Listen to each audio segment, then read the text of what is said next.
見到咧，我哋路環東榮單車行似乎咧真係有力爭先喎，咁啊即刻咧就開始帶出咗少少啊。咁而我哋4號嘅通利建智以及係5號嘅新濠咧，亦都係追住喺後邊啦。6號嘅翱翔天際、2號嘅澳門理工大學以及係1號航道漁民互助會同心咧，亦都係唔會咁快就放棄啊！咁我哋一路咧都要追住上去。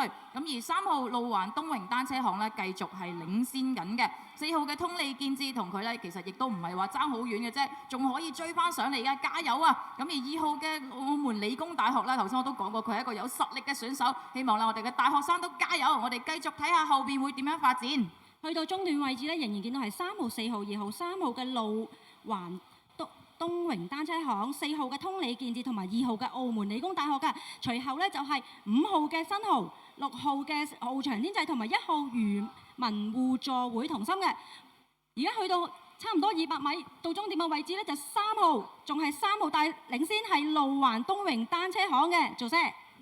Muito obrigado. A equipa na pista número 3, a equipa Dongrong vai liderando e vai também provavelmente vencer esta semifinal e garantir o lugar na grande final.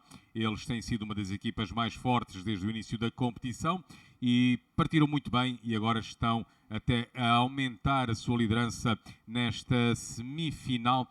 Vamos ter então mais uma equipa finalista, agora vinda da pista número 3, a equipa Dongrong. Dongrong então na pista 3 para a vitória. Penny。OK 好啦，咁啊見到咧3號航道嘅路環東榮單車行咧，咁啊一直帶領住，咁啊向住呢個終點進發嘅啦。咁稍為其後咧係呢個4號航道嘅通利建智啦，同埋2號航道嘅澳門理工大學。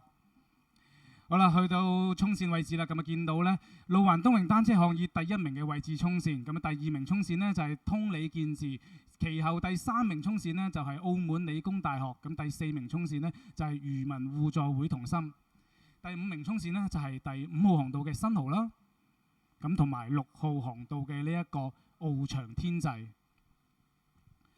咁啊恭喜晒啦！路環東榮單車行咁啊，今朝一開始到依家咧，路環東榮單車行嘅表現咧都係一直